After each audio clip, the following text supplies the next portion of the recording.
अच्छा जी, पेज चलो आपने मुस्कुराहट दे दी, अब मुझे मौका दो। पेज 281 पर हमने पढ़ा था कि अगर आगे आ जाओ। पेज 281 पे हमने पढ़ा था कि अगर करीब से आ ज़रा दुनिया देखो।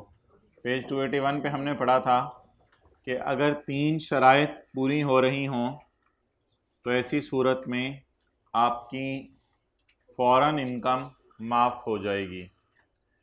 अगर तीन शराइत पूरी हो रही हों तो आपकी फ़ौरन इनकम माफ़ हो जाएगी। वो तीन शराइत क्या हैं? हाइब्रिड में लेट आने वालों, वो तीन शराइत हैं। हाइब्रिड में लेट आने वालों वो तीन शराइत हैं। पाकिस्तान में आप सैलरी कमाने आए हों, आपका स्टे 3 साल से कम हो, और तीसरी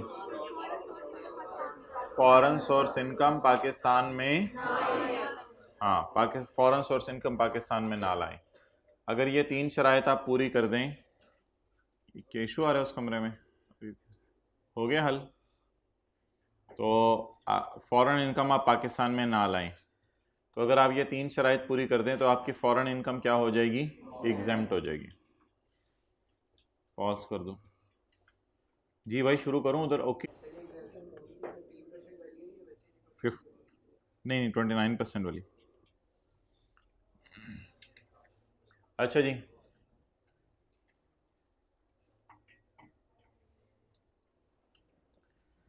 तो अगर तीन शराइत पूरी हो जाए, आप सैलरी कमाने पाकिस्तान में आए, आपका स्टे पाकिस्तान में 3 साल से कम हो, और फॉरेन इनकम पाकिस्तान ना लाएं, तो आपकी फॉरेन इनकम क्या हो जाएगी? एग्जाम्प्ट। पाकिस्तान इनकम एग्जाम्प्ट नहीं होनी, सिर्फ कौन सी इनकम एग्जाम्प्ट होनी है? Foreign source income. अच्छा जी, आगे चलें।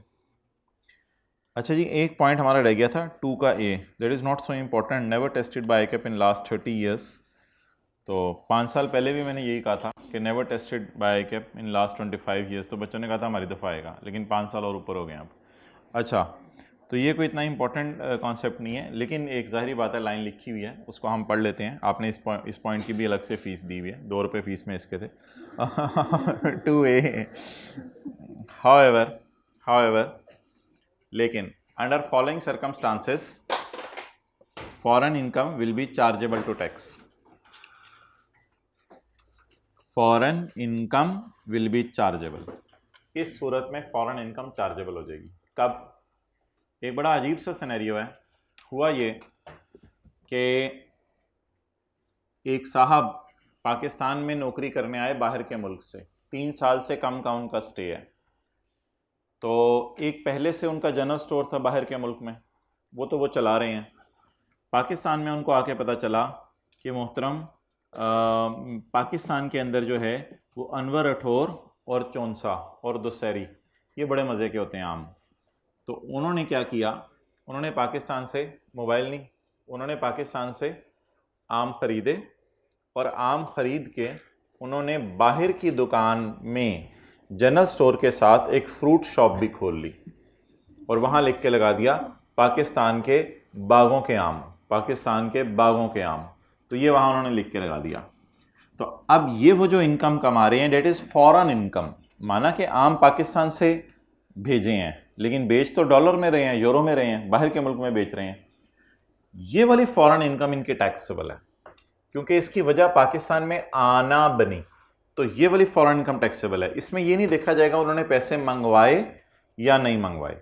तो ये एक अजीब सी बात थी, जो अजीब से तरीके से मैं पढ़ता हूँ, 100-150 लोगों तक पहुँच जाएगी अभी बैठे बैठे, तो अजीब नहीं रहेगी। पढ़ लें 2A। हाउएवर फॉलोइंग, नहीं बस वो स्काई ब्लू वाला पढ़ लें। Foreign income will be chargeable. Any income derived from a business of the person established outside Pakistan due to presence in Pakistan. Established outside Pakistan due to presence in Pakistan. चलें जी, इसको उर्दू में मतलब लिखें आप।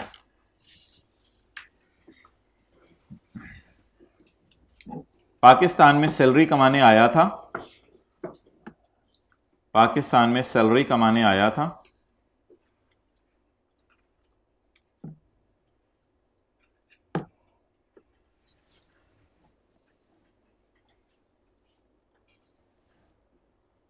और पाकिस्तान के मैंगोज पसंद आए, मैंगोज, और पाकिस्तान के मैंगोज पसंद आए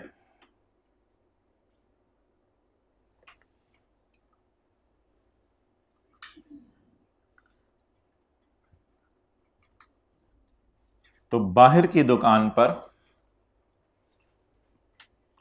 पाकिस्तान के मैंगोज बेचने लग गया।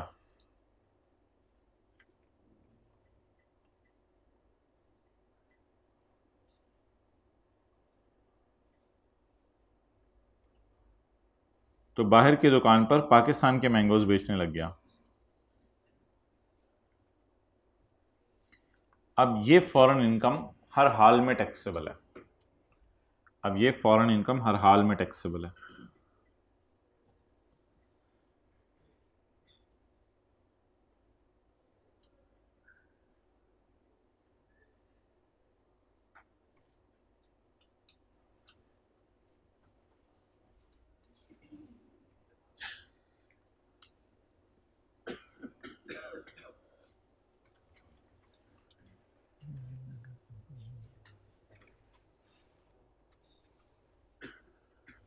ओके, क्लियर जी? हाँ हाँ हाँ भाई, इसी की वजह से इसने सीट चेंज करनी हो पूरी क्लास में, जब मर्जी किया करे। ओके, बहरहाल जी जो मेन बातें थी ना हमारी, वो तीन ही थी। वो क्या थी? वो ये थी कि फॉरेन इनकम माफ़ है अगर तीन शर्तें पूरी हो रही हों। आप सैलरी कमाने आए हैं, स्टे 3 साल से कम है, फॉरेन इनकम को पाकिस्तान में ना लेके आए। अच्छा जी, चैप्टर 4 में हमने एक बेसिक रूल पढ़ा था जो कि आपके साथ सदाबहार रहेगा। कई ख़ज़ाएँ और बहारें आएंगी, ये रूल उधर ही रहेगा, बल्कि अगले पिछले 25-30 साल से FBR ने ये रूल कभी भी नहीं बदला और ये रूल साल साल से यही है।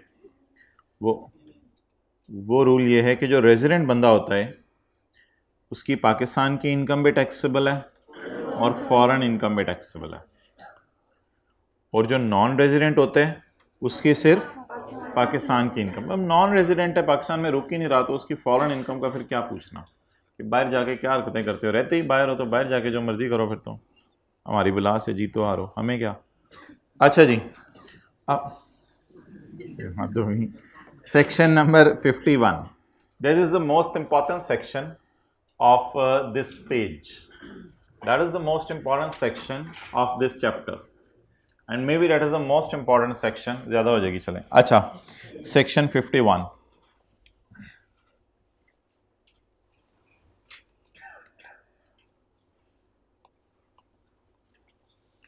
so let's talk about a man.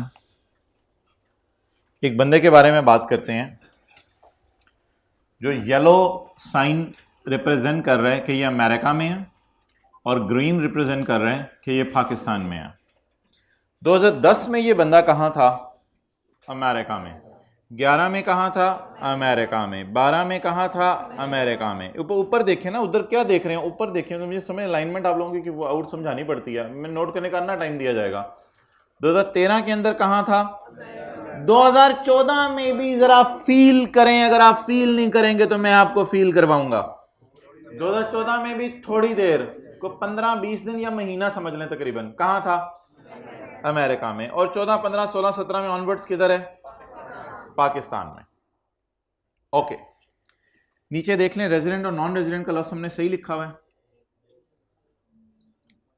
10 में क्या है? 11 में, 12 में, 13 में, 14 में। माना आप नंबर ऑफ डेज नहीं गिन सकते, लेकिन अकल तो अल्लाह ने आपको दी है। 183 डेज से तो कहीं ज्यादा होंगे, देखने में शायद 11 महीने लग रहे हैं ये पाकिस्तान रहा है, तो ये बंदा रेजिडेंट। 2017 तक ये क्या रहा? Non resident. रेजिडेंट, अच्छा 14, 15, 16, 17 में रेजिडेंट है। अच्छा, अब मोहतरम मुझे असूली तौर पर आप ये बता दें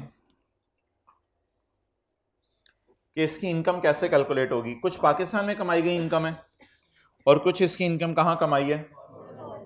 बाहर के मुल्क में। मेरा सवाल आपके साथ वाले से ये है कि इसका टोटल कितना है? 4, 7, एक्सेलेंट, बट 4 भी उन्होंने सही बोला क्योंकि उन्होंने सोच के बोला, क्योंकि जो रेजिडेंट बंदा, नॉन रेजिडेंट बंदा है, उसको क्या बेनिफिट अवेलेबल है कि foreign income 4, 2, 3, 5, 8, 20, 15, 9 done. It is the solution in the light of chapter 4. ये चैप्टर 4 की बत्तियां हमने जलाई हैं जिसकी रोशनी में ये सोल्यूशन है इसका. Clear? Now my question from you dear people is, आप लोगों ने इतनी कुर्बानी की है, पता नहीं आप किन किन रैलियों के अंदर से होके आए हैं और खाली सड़कों पे आ रहे थे. अच्छा, वो ये लोग घर बैठे हुए हैं, पता नहीं कौन लोग घर बैठे हुए हैं. अच्छा, अब सवाल ये है मेरा आपसे कि असूली तौर पे इसका सोल्यूशन अब बिल्कुल सही हो गया क्योंकि रेजिडेंट की दोनों इनकम्स टैक्सेबल हैं और नॉन रेजिडेंट की सिर्फ. ये इसका सोल्यूशन है in the light of chapter 4. But section 51 chapter 13 का आगे बढ़ा, उसने कहा ठहरे bro, ask 2 questions from this person. इस बंदे से 2 सवाल पूछे. Number 1, are you citizen? Yes, he said I am citizen of Pakistan. मेरे पास पाकिस्तान का आईडी कार्ड है. क्या तुम मुसलसल 4 साल नॉन रेजिडेंट हो? कहते हैं जी. 10, 11, 12, 13. कहते हैं मैं मुसलसल 4 साल से क्या हूं? नॉन रेजिडेंट हूं. बस 2 सवाल इससे पूछने हैं आपने. Number 1, are you citizen? He said yes. Number 2, क्या तुम मुसलसल 4 साल से नॉन रेजिडेंट हो? उन्होंने कहा यस. तुम्हें एक हम बेनिफिट देने लगे. अच्छा, मुझे ये बता दें, ये जो लोग पाकिस्तान छोड़ के चले गए होते हैं, येलो लाइन आपको शो कर रही है, और अब पाकिस्तान वापस आ रहे हैं, सबसे लाली परचम आपको शो कर रहा है, पाकिस्तान वापस आ रहे हैं. इनको अंग्रेजी में कहते हैं रिटर्निंग एक्सपैट्रिएट्स, यानी जो मुल्क छोड़ के चले गए थे वो अब वापस आ गए. एक मिसाल मेरी तरफ से, बाकी आपकी तरफ से. इल्ताफ हुसैन भाई अगर पाकिस्तान आ जाएं तो वो 4 साल से ना आए, वो अलग बात है, वो आपके अपने दिल की बात है. मैं अभी जो भाई 4 साल से पाकिस्तान से नॉन रेजिडेंट है, 4 साल से भी शायद ज्यादा हो गए, पता नहीं, अब तो 40 साल, तो 4 साल से नॉन रेजिडेंट है, वो पाकिस्तान आए तो उनको क्या मिलेगा? बेनिफिट मिलेगा. आप जरा बंदे सोचते रहे एक एक करके जो 4 साल से नॉन रेजिडेंट है, और मिसालें आप देते रहे. एक मेरी तरफ से हो गई, नवाज शरीफ को 4 साल हो गए? नहीं हुए. और कोई मुशर्रफ भाई 4 साल से नॉन रेजिडेंट है जी, ठीक है, ये भी अच्छी मिसाल होगी. चलो आगे चलें. और राहील शरीफ 4 साल से नॉन रेजिडेंट है. और कोई शरीफ? अच्छा जी, तो जो मुसलसल 4 साल से लोग क्या हैं? अदनान समी खान, पता नहीं क्या नाम था उसका, मुसलसल 4 साल से क्या है? Non resident. अब वो पाकिस्तान वापस आने का सोच रहे हैं और आ भी गए हैं, सिर्फ सोचा नहीं, अब आ भी गए हैं. उनको एक बेनिफिट मिलना है. बेनिफिट क्या मिलना है वो जरा सुन लीजिएगा. पहले आप मुझे ये बता दें, बस कर देना मिसालें, आपके मसाला बनाना इधर. अब पहले आप मुझे ये बता दें कि जब आउट स्टेशन वाले जब घर जाते हैं तो 1-2 टाइम का खाना प्रोटोकॉल मिलता है या पूरा हफ्ता ही प्रोटोकॉल वाला खाना मिलता है? 1-2 टाइम का. ये पूरे हफ्ते वाले पता नहीं कहाँ से आए हुए हैं, मुझे भी ये बताएं किस इलाके से हैं और वहाँ पे कितना वेलकमिंग एटीट्यूड है, इतनी भी लोड. अच्छा, तो तकरीबन कोई 1-2 टाइम जो है पूरा हफ्ता जो होता होगा, चलें ठीक है, एक्सेप्शंस आर ऑलवेज देयर, ठीक है, I take my hard words back and soft words. अच्छा जी, तो आमतौर पे 1-2 टाइम वाले हाथ खड़ा करते हैं जरा, वो ज़्यादा होंगे. हाँ, बस 1-2 टाइम प्रोटोकॉल का खाना मिलता है. तो बाकी फिर नॉर्मल तरीके से घर वाले कहते हैं तो तुम्हारी तरह गई, अब तो तू मतलब और क्या हुआ था, वापस आ गया. इसी तरह जो बंदे कई सालों से नॉन रेजिडेंट है, और अब पाकिस्तान में क्या आके बन गए, इनको 2 साल आप बेनिफिट दें.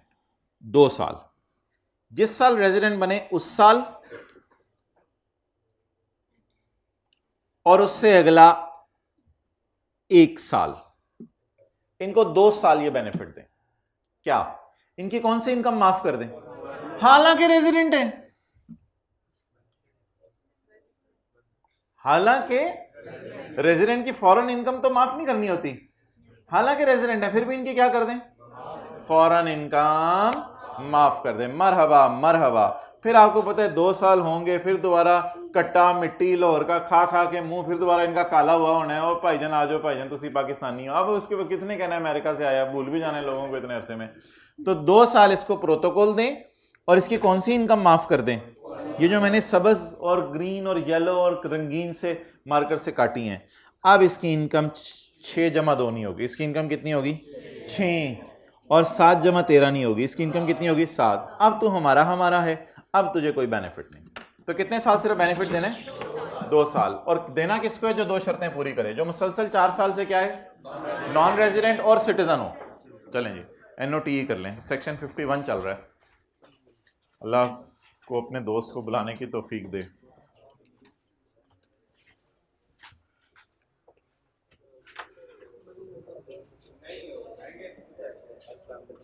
सलाम, पॉज कर दो भाई।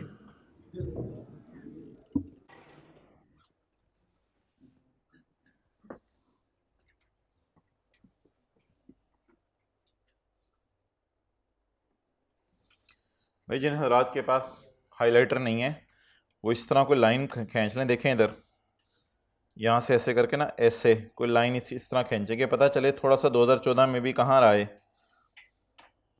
अमेरिका रहा है, और बाकी अरसा किधर है। लेकिन अमेरिका इतना थोड़ा रहा है कि जैसे ही पाकिस्तान आया तो क्या बन गया, रेजिडेंट बन गया। पाकिस्तान में इसका स्टे 2014 में इतना ज़्यादा है कि ये रेजिडेंट है। हाँ जी, नहीं 1 महीना अमेरिका में रहना ज़रूरी नहीं है, लेकिन मैं कॉन्सेप्ट देने के लिए बात कर रहा हूँ। अगली मिसाल में कराऊंगा, फिर आपको मेरी बात ज़्यादा वाज़ेह होगी। आपकी बात बिल्कुल बजाय है।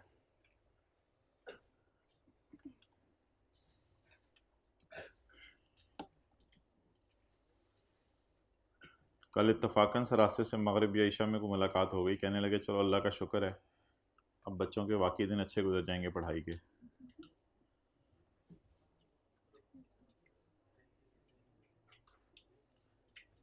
समझाएं मत, समझ आ गई तो बस काफ़ी है, वरना समझाने की ज़रूरत नहीं। समझ आ गई? कितने लोगों को समझ आ गई? हाँ ठीक है। अच्छा, पता नहीं किस किस को क्या क्या समझ आई है। अगर पाकिस्तान हार गया, अब सुकून करें, अब इनको मैचों की टेंशन नहीं है। वो कहता हूँ तो तुझे पहले क्यों नहीं समझ आई? खड़े हो जा, खड़े हो जा। तेरे पे रिजल्ट ही चाहे हुआ था ना, लगता है इसी वजह से तू कुछ और सोच रहा था। अच्छा, मुझे क्यों ऐसे कर रहे हो? कभी घर में बड़ों को करते हो ऐसे? तुम्हें तो सीख लिया ना, आइंदा नहीं करना ऐसे। ओके, स्लिप ऑफ आइज हो गया होगा। अच्छा जी, नाउ माय क्वेश्चन इज कि जो बंदा मुसलसल 4 साल से क्या है, नॉन रेजिडेंट, जिस साल आके रेजिडेंट बना उस साल और उससे अगला 1 साल, इसकी कौन सी इनकम माफ है? फॉरेन। पाकिस्तान इनकम माफ नहीं करनी, इसकी फॉरेन इनकम माफ है।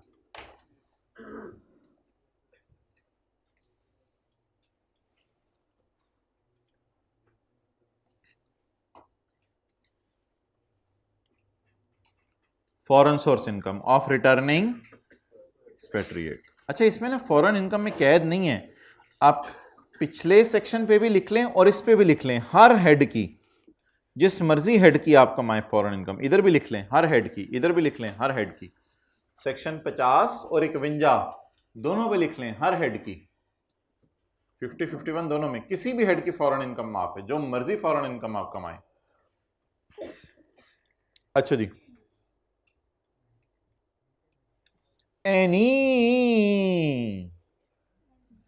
Any foreign income, any foreign income. अच्छा, पहले ना मैं बेनिफिट पढ़ाने लगा हूं, बाद में शराइत। Foreign income shall be exempt, foreign income shall be in the year in which you became resident, कौन सा साल है, and in the following tax years, या year।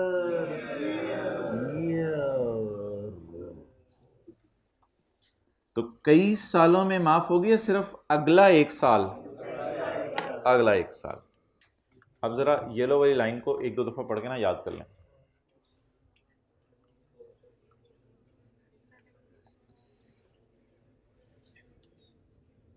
Foreign income shall be exempt in the year in which he became resident and in the following tax year. ये online वाले भी और जो वो फिजिकल वाले हजरात जो घर बैठ के लेक्चर ले रहे हैं, अगर खुदा ना खास से ये यूट्यूब पे अपलोड हो चुका हुआ है तो ज़रा बैठ जाएं, लेटे हुए हैं तो बैठ जाएं, अब ज़रा खड़े हों भाई, आप नहीं हुए हों, चलें माशाल्लाह, माने बात मानने में खैर है, खड़े हों, चलें अब बैठ जाएं, लेटना नहीं है। चलें जी, आप लोग तो नहीं सुन रहे थे, मैं किसी और से बातें कर रहा था। Any foreign income shall be exempt from tax in the year in which the individual became a resident and in the following. ये मैंने पूछना है, ये अगली जो क्लास होनी है ना उसमें, ये किस किसने बात मानी थी, नहीं मानी तो अभी खड़े होकर बैठ जाएं। चलें जी, बेनिफिट किसको मिलेगा जी? Okay, derived by a citizen of Pakistan. आपके लिए सिटीजन होना जरूरी है। Any foreign income derived by a citizen of Pakistan in a year who was not a resident in any of the 4 years preceding the year in which he became resident। आप जरा underline करके मुझे लिखवाते जाएं। Year in which he became resident बताएं कौन सा है? Excellent, 2014। Preceding 4 years बताएं, 13, 12, 11, 10। प्रीसीडिंग 4 year कंसेक्यूटिव होने चाहिए, कंसेक्यूटिव होने चाहिए, कंसेक्यूटिव होने चाहिए।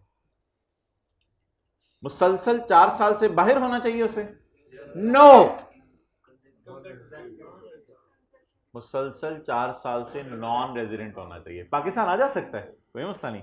मुसलसल 4 साल से बाहर होना जरूरी नहीं है, मुसलसल 4 साल से नॉन रेजिडेंट हो, यानी 183 डेज मुसलसल 4 साल में पाकिस्तान ना आए, बस ये शर्त है। अगर पाकिस्तान 15-20 दिन के लिए आ जाता है कोई मसला नहीं, 150 दिन के लिए पाकिस्तान आ जाए कोई मसला नहीं, बस 183 डेज के लिए नहीं आया 4 साल तक। तो अच्छा, यहाँ ना कुछ बच्चे ना एनी के लफ्ज़ को परेशान करते हैं। ये वाला जो एनी है, इस एनी के लफ्ज़ से थोड़ा कंफ्यूज हो जाते हैं। ये एनी जो है ना असल में ऑल के मानी में है, यहाँ ऑल ऑफ द 4 year, मुसलसल पिछले 4 साल। लेकिन जिनकी माशाल्लाह अच्छी इंग्लिश है, आपके साथ वाले जैसे जिनकी ज़रा अच्छी इंग्लिश है, तो उनको एनी का लफ्ज़ ज़्यादा बेहतर समझ आता है। एनी के अंदर ऑल का लफ्ज़ छुपा हुआ है। देखें कैसे, who was not a resident individual in any of the 4 years, किसी भी एक साल के अंदर नहीं पाकिस्तान आया था, ये मतलब है इसका। इन एनी ऑफ द 4, किसी एक में भी पाकिस्तान नहीं आया, तो एनी यहाँ इस माने में है। लेकिन ज़रा अंग्रेज़ी आपको पता है हमारी देसी है, तो इसलिए एनी से कंफ्यूज ना हो। इसका मतलब यहाँ मुसलसल 4 साल से नॉन रेजिडेंट होना चाहिए। अब ज़रा अंग्रेज़ी पढ़ लें। येलो में बेनिफिट था, वो तो मिटा दिया मैंने बेनिफिट, सॉरी, और स्काई ब्लू के अंदर कंडीशन है। Any foreign income derived by a citizen who was not a resident in all of the 4 years preceding the year in which he became, जिस साल रेजिडेंट बना उससे पिछले 4 साल तक ये बंदा क्या था? Non resident. तो इसको बेनिफिट अवेलेबल है जिस साल रेजिडेंट बना उस साल और उससे अगला 1 साल इसकी फॉरेन इनकम क्या होगी? माफ होगी। 1-2 साल इसको प्रोटोकॉल देके बाद में वो मरा ही है। फिर क्या चीज? 4 साल से ज्यादा हो सकता है, 4 साल से ज्यादा हो सकता है। चलें जी, क्वेश्चन नंबर 2 सॉल्व कर दें। बता दें फॉरेन इनकम माफ होनी है किस किस साल की? पहला साल बताएं, दूसरा साल बताएं।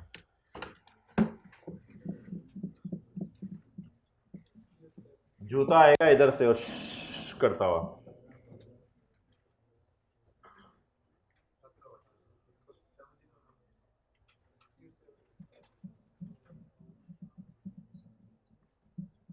तीस जून को साल खत्म होता है हमारा।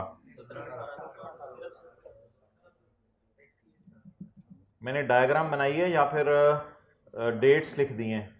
एक ही बात है, डायग्राम बनाई या डेट्स लिख दें। नहीं, मैं सिर्फ सेक्शन 51 आपसे लगवा रहा हूँ। सेक्शन 51 की रोशनी में आपने मुझे बताना है कौन कौन सी फॉरेन इनकम माफ है। सेक्शन 51 की रोशनी में वो हजरात हाथ खड़ा करें जिनका जवाब 16 और 17 है। सेक्शन 51 की रोशनी में जिनका जवाब 16 और 17 है। सेक्शन 51 की रोशनी में जिनका जवाब 17 और 18 है। चलें अब हाथ नीचे कर लें। Hybrid class. सेक्शन 51 की रोशनी में जिनका जवाब 16 और 17 है, जिनका जवाब 17 और 18 है। आई रियली अप्रिशिएट यू पीपल। दूसरे वाले जिनका जवाब 17 और 18 है, 16 और 17 वाले जरा सोच लें। 15 सेकंड आपको मिल रहे हैं।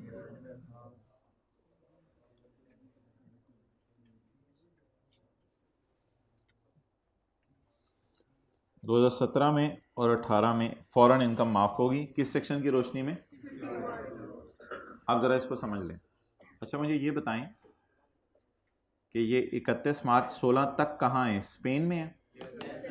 तो पाकिस्तान में रुका है अप्रैल मई जून। अप्रैल मई जून में कोई 90-92 दिन बनेंगे, जितने भी बन जाए, एग्जैक्ट गिनने की जरूरत नहीं है। 183 के करीब तो नहीं पहुंचे हुए ना, तो 90-92 दिन कोई बनेंगे। तो टैक्स ईयर 16 में कोई 90 दिन पाकिस्तान ये रुका है। तो इसलिए ये क्या है? जब ये नॉन रेजिडेंट है फिर तो इसकी इनकम चैप्टर 4 की रोशनी में ही माफ है।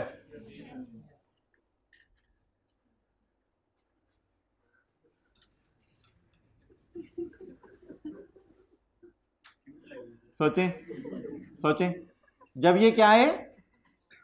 नॉन रेजिडेंट है तो इसकी इनकम तो चैप्टर 4 की रोशनी में ही माफ है ना। नॉन रेजिडेंट की तो फॉरेन इनकम को वैसे ही हमने टच नहीं करना।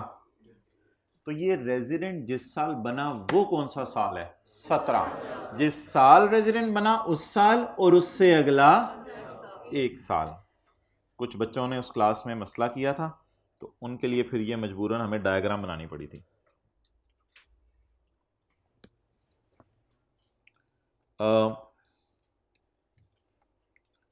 स्पेन स्पेन स्पेन, यहां तक भी स्पेन, और इसके बाद पाकिस्तान, ये पाकिस्तान। अब मुझे आप बता दें कि बंदा इस साल क्या है? इस साल भी नॉन रेजिडेंट। अब तो डेट्स भी आपके सामने, आपको तुक्के मारने की जरूरत नहीं। अप्रैल मई जून में नॉन रेजिडेंट। तो जब नॉन रेजिडेंट है तो इसकी फॉरेन इनकम तो किस चैप्टर ने माफ कर दी है? अब बता दें लॉ में क्या लाइन लिखी हुई है। लॉ में ये नहीं लिखा हुआ जिस साल आया, जिस साल रेजिडेंट बना, जिस साल, उस साल और उससे अगला एक साल इनकम माफ होगी। अब ये बेनिफिट जो मिलेगा सिर्फ 17 में मिलेगा और 18 में मिलेगा। जिस साल रेजिडेंट बना उस साल और उससे अगला एक साल इसकी इनकम माफ होगी। तो बच्चे गलती से ये समझते हैं जिस साल आया उस साल, नहीं आया नहीं, जिस साल रेजिडेंट बना उस साल और उससे अगला एक साल। नहीं नहीं नहीं, जिंदगी में एक दफा कोई नहीं। आप फिर दोबारा चले जाएं जर्मनी, फिर 4 साल के लिए बाहर के मुल्क चले जाएं, फिर वापस आ जाएं, फिर हम आपको मरहबा मरहबा करके जफियाँ डालेंगे। आउट स्टेशन वालों के साथ भी इसी तरह होता है। फिर 6 महीने बाद घर आ जाते हैं, फिर चले जाते हैं, फिर 6 महीने में एक ही दफ़ा ये लोग जाते हैं। बहुत बड़ी कुर्बानी है इनकी, वक्त इनको पे करेगा। अच्छा चलें जी। So that was great. I'm talking about this section. So that was section 51, a very nice and beautiful section and a very masoom as well. इसका subsection 2 फिर हम कभी पढ़ेंगे, सैलरी के चैप्टर में है वो। Okay.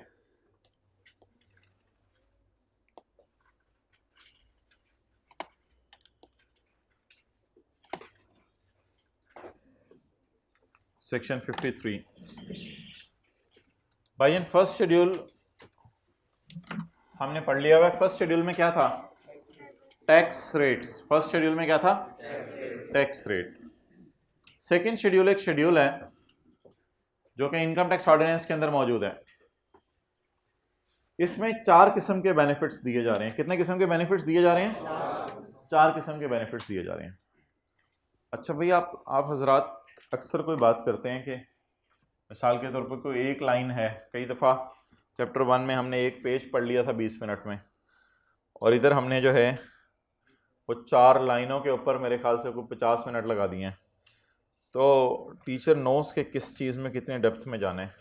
तो जब आप दूसरी चीज़ों में डेप्थ में लेके जाते हैं तो फिर जो जिनमें डेप्थ में जाना होता है उनके लिए फिर हमारे सिलेबस में टाइम नहीं बचेगा। लेकिन फिर हम ये नहीं करेंगे उनको जल्दी कर लें, हम फिर फरवरी में क्लासें रखेंगे, ये आपके लिए फिर नुकसानदेह होगा। इसलिए जो छुट्टियाँ करवाना और ये जो आपकी ख्वाहिशें हैं ना, ये आपकी ख्वाहिशें जो है फरवरी में आपके ऊपर ही आके आपको बाइट करना शुरू कर देती हैं, शहद की मक्खी की तरह। फिर आपको पे काफ लाम ये फे होती है कि यार ये तो नहीं होना चाहिए था, ऐसा लफ्ज़ नहीं ऐसे बोलना चाहिए, सॉरी। फिर आपको मसला होता है, I take my words back. Second schedule कह के वापस ले लिया, ये क्या बात हुई। Exemptions and tax concessions in second schedule.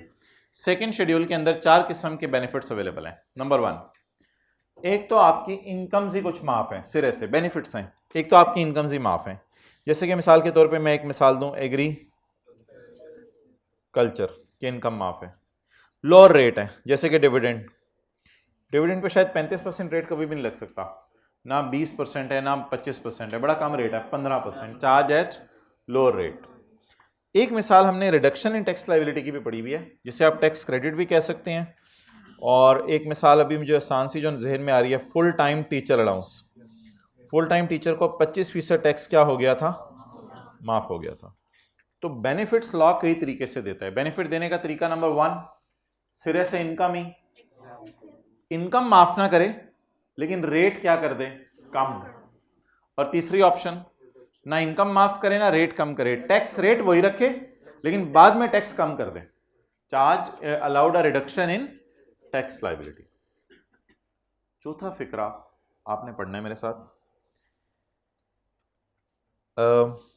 exempted from the lagna of any line of this law। exempt, तुम्हें छूट दे दी गई है कि तुम्हारे पे लॉ की फलां लाइन यानी प्रोविजन नहीं ऑपरेट करेगी। तुम्हें छूट दे दी गई है कि तुम्हारे पे लॉ की फलां लाइन ऑपरेट नहीं करेगी। इंग्लिश का फिक्रा मुश्किल है, लेकिन आप लोगों ने इसको कैपिटल गेन के चैप्टर के अंदर विद एग्जाम्पल पढ़ा हुआ है। कैपिटल गेन के चैप्टर में सेक्शन 37A था, निकालने की जरूरत नहीं। उसमें हमने पढ़ा था कि 37A वाली प्रोविजन बैंक पर नहीं लगेगी। बैंक और इंश्योरेंस कंपनी को छूट है इस चीज में कि उस पर नहीं लगेगी। जैसे टीचर अगर कभी कोई गड़बड़ करे तो फलां बच्चे को सबके सामने कह दे तुम्हें छूट है, तुम आओ, लेट आओ, ना आओ, तो इस तरह की कोई बात कर रहे हैं लॉ मेकर। कभी कभी लॉ मेकर किसी बंदे को कह देते हैं कि तुम्हारे पे लॉ की ये लाइन सिरे से लगनी ही नहीं। तो ये आपको मैंने मिसाल दे दी है, exempted from any provision of this law. इसकी मिसाल आप लिख लें, सेक्शन 37A बैंक्स पर नहीं लगता। ये किस चैप्टर में पढ़ा था, कैपिटल गेन के चैप्टर में। सेक्शन 37A बैंक्स पर नहीं लगता।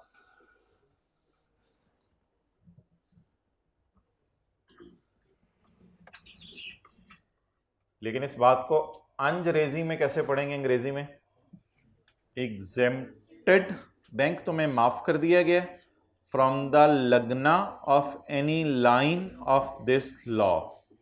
तुम्हारे पे लॉ की फलां लाइन सिरे से लगेगी ही नहीं। Exempted from operation of any provision of this law.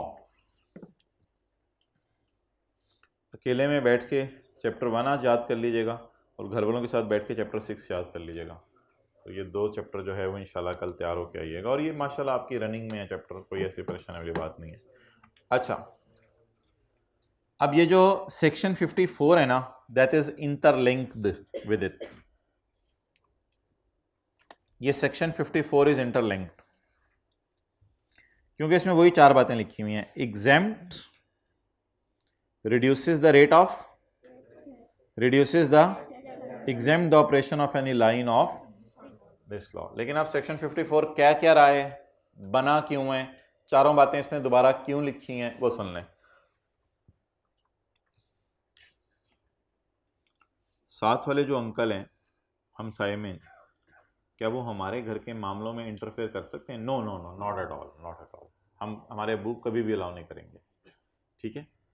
इसी तरह सेल्स टैक्स लॉ ये कह सकता है कि ज्वेलरी का बेचना इनकम टैक्स में माफ है। चल तू निकल, तू कौन होता है कहने वाला। क्या सेल्स टैक्स लॉ ये कह सकता है कि इनकम टैक्स में ज्वेलरी का बेचना माफ है? No no, not at all, we will never allow sales tax law and it is obvious. क्या कस्टम्स एक्ट एक हमने पढ़ा था चैप्टर 1 में लफ्ज कस्टम्स एक्ट या फेडरल एक्साइज एक्ट, क्या फेडरल एक्साइज एक्ट में ये लिखा हो सकता है कि पेंटिंग का बेचना इनकम टैक्स के लॉ में माफ है? We will not allow you, go away here, तुम जहां से निकल जाओ, हमें तुम्हारी जरूरत नहीं है, हमारा अपना लॉ है। तो क्या हम किसी और लॉ को ये इजाजत दे सकते हैं हमारे लॉ के अंदर आके पंगे डाले? दो बंदे हैं सीट पे बैठे हुए हैं, अब दरमियान में एक बंदा बच्चा आके घुस रहा है दरमियान में, भाईजान नो नो सॉरी। तो ये जरा बात को करने की कोशिश कर रहे हैं, पढ़िए जरा। A provision in any other law, other law, हमारे लॉ की बात नहीं हो रही है। A provision in any other shall have no legal effect. Underline की भी बात मेन है, स्काई ग्रीन में नहीं, जो किताब में अंडरलाइन हुई भी है देख लें। अ provision in other law shall have, हमारे लॉ में उसका लीगल इफेक्ट कैसे हो सकता है जो किसी और लॉ में बात लिखी हुई है? हम उसको नहीं मानेंगे, हमारा लॉ अपना लॉ है, हमारी तो दुनिया ही अपनी है। Income tax ordinance 2001। अच्छा, इस बात को हम मजे ले लेके पढ़ते हैं। Any provision in other law which exempt any tax under this law shall have no legal effect। दोबारा पढ़ेंगे। मैं any provision in other law which reduce the tax under this law shall have no legal effect। इसका जारी बात है हमारे law में तो आके असर नहीं होगा। दोबारा पढ़ते हैं। A provision in any other law which reduces the tax under this law shall have no legal। हम तो कभी भी नहीं आने देंगे उसको। Let's try it again, last try, may we be able to succeed। A provision in any other law which exempt the lagna of any line of this law shall have no legal effect। इसका कम से कम इस law में कोई असर नहीं होगा। तो ये जो चार किस्म की बातें किसी और लॉ में लिखी हुई हैं, क्या ये हमारे लॉ में आके इंटरफेयर कर सकते हैं? नहीं। लेकिन भाई सारे बात करके ना ओ ठंडा हो गया ये। Unless it is also mentioned in this law. कहते हैं हम अंकल से खुद साथ वाले से मशवरा मांग लें, वो फिर और बात है। अबू कहीं माशाल्लाह उन्होंने घात घात का पानी पिया हुआ है, तजर्बाकार बंदे लगते हैं, बारिश हैं, बूढ़े हो गए हैं, और जो है वो बस अब तो उनसे मशवरा ले लें, मेरे ख्याल से वही बेहतर बता सकेंगे इसका हल क्या करना है। हाँ, अगर आप खुद घुसने दें किसी को तो दैट इज अलाउड, फिर कोई मसला नहीं, unless it is also mentioned in this law. इस बात का मतलब लिख लें, अनलेस वाली बात का मतलब मैं लिखवाने लगा हूं। हाँ ऐसे लिखना होता है कि नून गुना एक दो दफा डाल दिया करें, जरा एम्फेसिस हो जाता है। हाँ, अगर हम खुद किसी लॉ को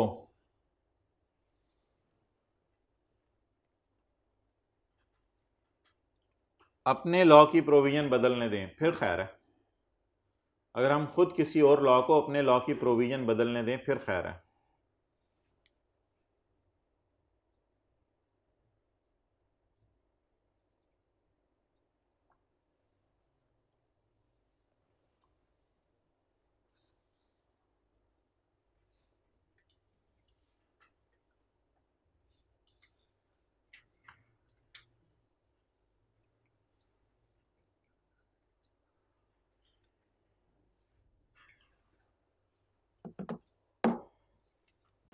ओके,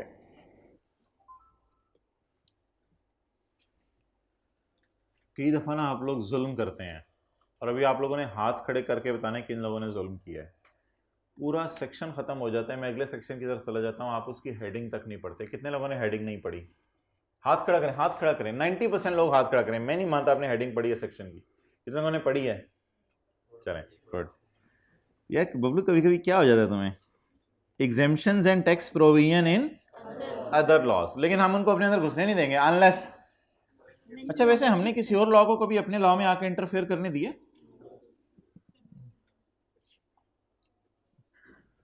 पेड़ किसी ने लफ्ज़ आपके लिए ही निकाला था। पेज 279 पे देखें, डिप्लोमेटिक एंड कौंसलर लॉ था, पता नहीं कौन सा, और यूनाइटेड नेशन का लॉ था। उसको हमने खुद अपने लॉ में बुला के कहा था कि जो मर्जी करो करना है। तो किसी और लॉ को अपने लॉ में तस्लीम कर लिया ना, अब उस लॉ में अगर कोई हमारे लॉ के बारे में एग्जेम्पशन दी हुई है तो हम मान लेंगे फिर। लेकिन ऐसा बहुत रेयर होता है, ऐसा बहुत रेयर होता है।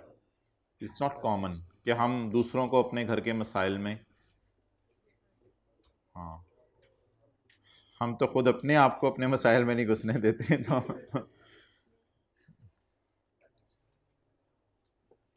उकाबी रूह कितने लोगों में जागी हुई है, रोज़ाना का रोज़ाना पढ़े हैं। होते हैं बच्चे ऐसे, हाथ खड़ा करें माशाल्लाह, होते हैं रोज़ाना का रोज़ाना पढ़े हैं, सही तरीके से याद कर रहे हैं और ज़बरदस्त किस्म का। Excellent, I really appreciate you people. और किन की उकाबी रूह ज़रा नीचे ग्राउंड हुई हुई है इस वक्त, और समंदर के नीचे गई हुई है उकाबी रूह, उसको लाओ ऊपर से, यार उड़ाओ, दुनिया बहुत बड़ी है, आगे निकल जाएगी दुनिया, आप पीछे रह जाओगे। दुनिया पहुंची होगी बिजनेस के चैप्टर पे, आप लगे होगे टैक्स क्रेडिट्स पे। तो शर्म सी आवे ऐसी बात करते हुए मुझे। हम आपको शर्माने का मौका देते रहेंगे। 1A बता दें ये इस बात का मतलब।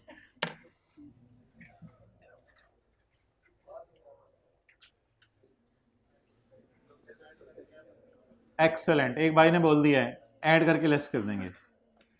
Where any income is exempt, जहां कोई इनकम माफ होगी, it shall be added in total income, इसको टोटल में डालो, लेकिन इस पे क्या ना देना। तो इसको फिर हम ऐसे करते थे, टोटल में डालते थे, लेकिन टोटल तक पहुंचते हुए लेस कर देते थे। तो टोटल में डालने, टोटल तक पहुंचते हुए लेस कर देने, इसका फायदा क्या होगा? इस पर टैक्स कैलकुलेट नहीं होगा, इस पर टैक्स कैलकुलेट नहीं होगा। अच्छा जी, ये कौन से शेड्यूल की बातें चल रही हैं? Second schedule. इस बात का मतलब आपने बताना है।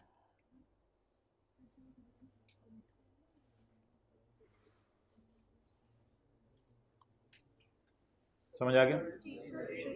Federal government second schedule change कर सकती है। फुल टाइम टीचर अलाउंस का रेट क्या चल रहा है आजकल? 25% चल रहा है ना। हमारे ज़माने में 75% होता था, जब हमने सीए शुरू किया था हमारे ज़माने में 75% होता था, 75% टैक्स माफ होता था। तो फेडरल गवर्नमेंट ने अब बदल दिया, आप लोग जब आए तो फेडरल गवर्नमेंट ने बदल दिया इसको, 75 से कितने पे कर दिया? 25 पे कर दिया। अच्छा, अमेंडमेंट्स कितने किस्म की हो सकती हैं? 3, एडिंग, ओमिटिंग और चेंजिंग। अब मिसाल सोचते रहे, एडिंग, ओमिटिंग और चेंजिंग। पहले फुल टाइम टीचर अलाउंस था, अब फुल टाइम डॉक्टर अलाउंस को दे दिया हुकूमत ने, कोई नया निकाल दिया, मर्जी है हुकूमत की, ऐड होगी नई क्लास। ओमिटिंग, पहले फुल टाइम टीचर अलाउंस था, अब डिलीट कर दिया, ओमिटिंग। और चेंजिंग, पहले रेट 25% था, 75% था, अब 25% कर दिया, इट इज चेंजिंग। तो ये बात जरा हाईलाइट कर लें। फेडरल गवर्नमेंट किस में चेंज कर सकती है? सेकंड शेड्यूल में। कितनी किस्म की चेंजेस हैं? 3, एडिंग, ओमिटिंग और चेंजिंग एनी क्लॉज और कंडीशन। फेडरल गवर्नमेंट को ना इजाज़त लेनी पड़ती है with the approval of federal minister in charge. जो पाकिस्तान के फेडरल मिनिस्टर हैं आजकल के, उनसे इजाज़त लेनी पड़ेगी। इन चार्ज से मुराद है जो ऑफिस आते हैं। तो द फेडरल गवर्नमेंट और द बोर्ड, बोर्ड भी कर सकते हैं। अच्छा, जो भी हों वो आप जाके गूगल पे देख लीजिएगा। बस ये बस लास्ट जाते हैं, फेडरल मिनिस्टर से आपने इजाज़त लेनी है। तो federal government or the board with the approval of federal minister amend the second schedule by adding, omitting or changing any clause or changing any condition. All amendments shall effect any tax year beginning on any date. आगे काट दें।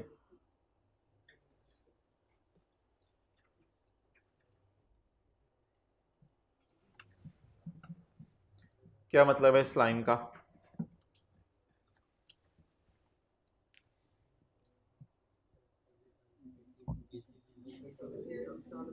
ये जो amendments हैं सारी, ये किसी भी टैक्स ईयर को बदल सकती हैं, बिगिन ऑन एनी डे। कोई टैक्स ईयर जकम जुलाई 15 को शुरू हो रहा होगा, उसमें भी आप बदल सकते हैं। कोई टैक्स ईयर जकम जुलाई 16 को शुरू होगा, उसको भी आप बदल सकते हैं।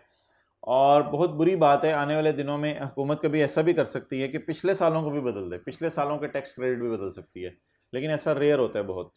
लेकिन हुकूमत ने ये पावर अपने पास रखी हुई है, हुकूमत किसी भी डेट से चेंज ला सकती है। तो दोबारा पढ़ लें, all amendment shall effect any year, ये किसी भी any year beginning on any date. क्या फेडरल गवर्नमेंट ये चेंजेस करनी है या करके नेशनल असेंबली के सामने पेश भी करनी है? पेश भी करनी है। फिर आगे उधर वोटिंग होनी है नहीं होनी है, ये हमारा चैप्टर 2 की डिस्कशन है, ये चैप्टर की फिलहाल नहीं है। The federal government shall place before the all amendments made by it. सारी किसके सामने पेश कर दें?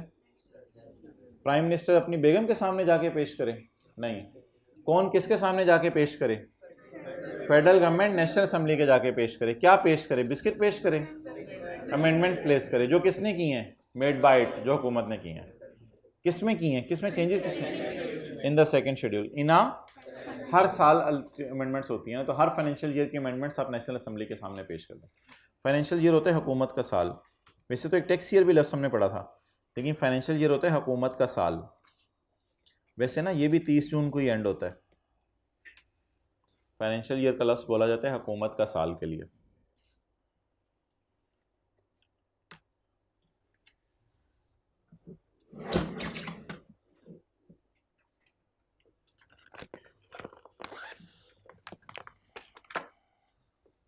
अच्छा जी,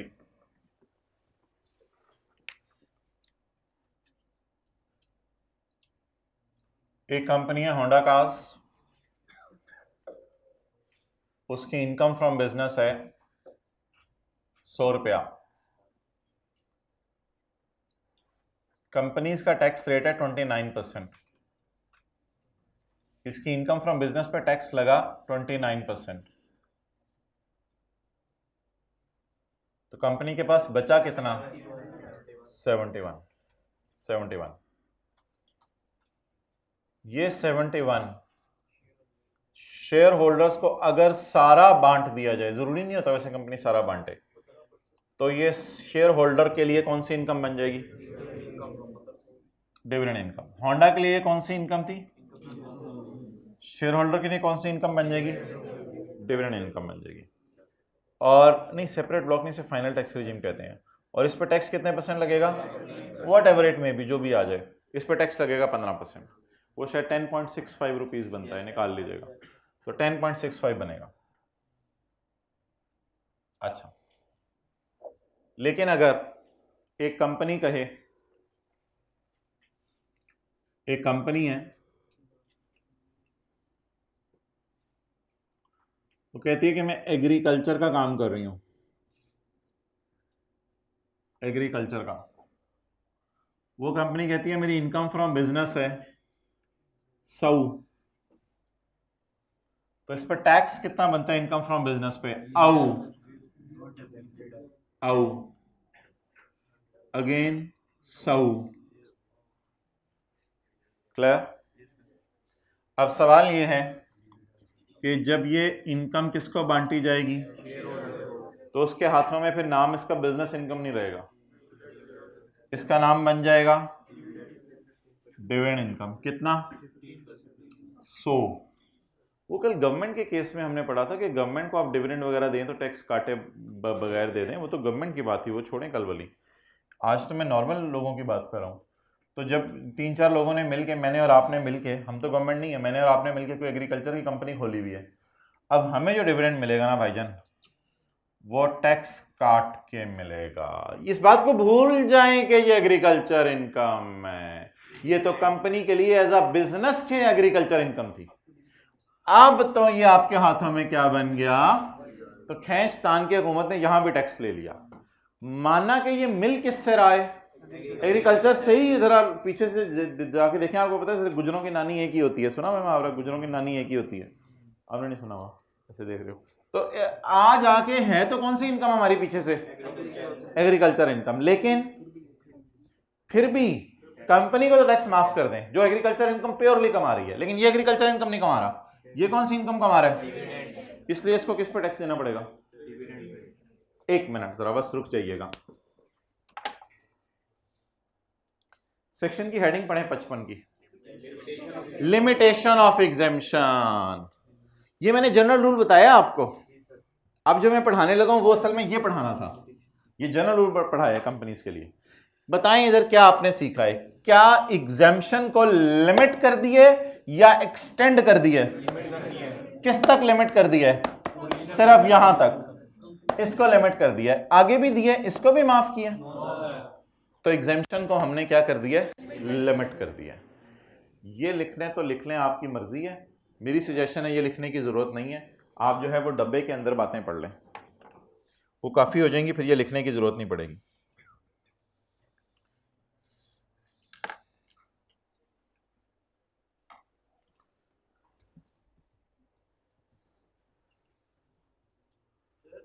कैमरा उधर ही रखो व्हाइट बोर्ड की तरफ जी। हाँ, अब समझाने के लिए मैंने ये दिए। असल में ईओपी की टैक्सेशन थोड़ी डिफरेंट है, उसके तो प्रॉपर न्यूमेरिकल्स हमने करने हैं, वो हम करेंगे, वो फिर हम करेंगे चैप्टर 12 में।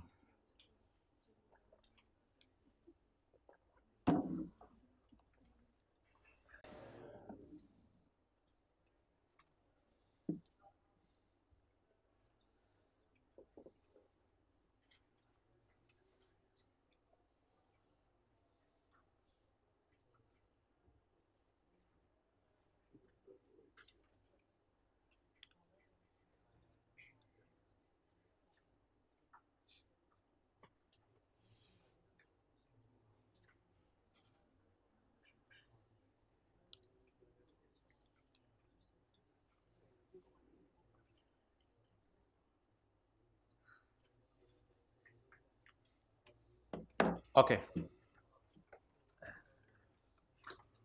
ठीक है जी, इधर से पढ़ लें एक दफा। होंडा कार्स की इनकम फ्रॉम बिजनेस 100 रुपया, इसका टैक्स कितना बनता है? 29। 71 इसने सोचा कि मैं किसको बांट दूं, अब शेयर होल्डर्स की इनकम पे 15% टैक्स लगेगा। एक कंपनी को हमारी एग्रीकल्चर इनकम 0 रुपये इसने टैक्स पे किया। इट इज डिसाइडेड दैट बाकी 100 is to be distributed to, now company while making payment of dividend will deduct tax of 15 because exemption was available to original recipient। Original recipient कौन था? Company. And it will not be extended to share holder, ये share holder को extend नहीं होगा। I really appreciate you. ये मुझे लग रहा है आपके पास जो है टच स्क्रीन के बगैर वाला मोबाइल है। ओ यार, आई रियली, दोनों है, शर्मिंदा ही कराया करो हमेशा। अच्छा, अब सारे ही तो वापस नहीं लेने होते, कुछ जाने भी दिया करो। Where any income is exempt from tax, income from business of company. ये ना साथ साथ आप लिखेंगे तो अंग्रेजी समझ आएगी।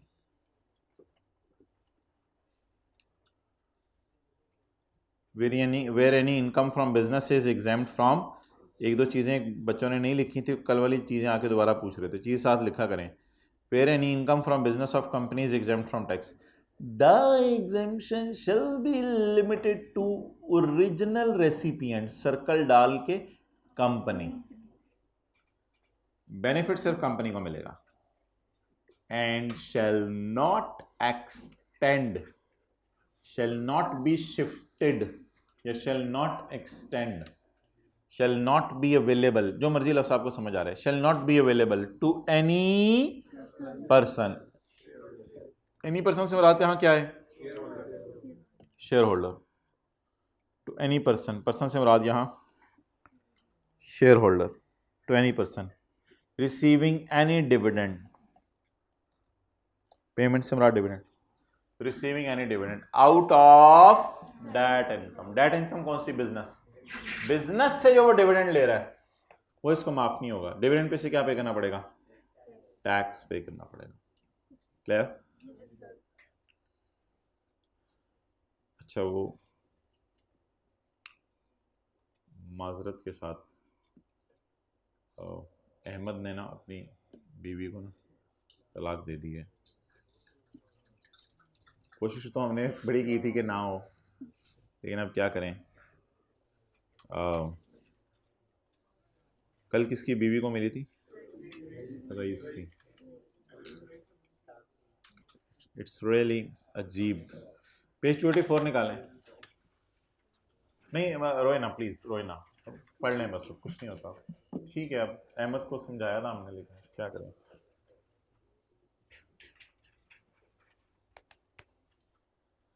आप इस वक्त सिर्फ ये देखेंगे बीवी को कौन कौन सी बेनिफिट्स मिल रहे हैं, आप इस वक्त बस ये देखें।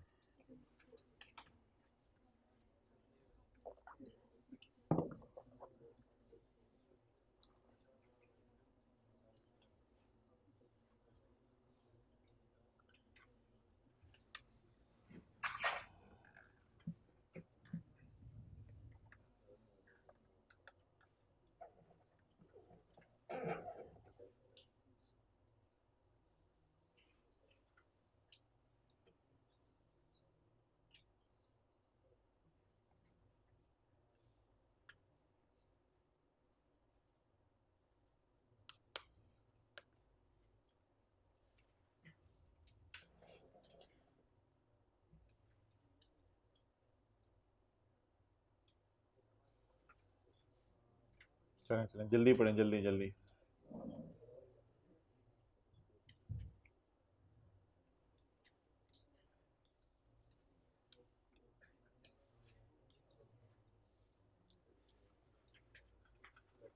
अच्छा जी, ये शौहर है और ये बीवी है।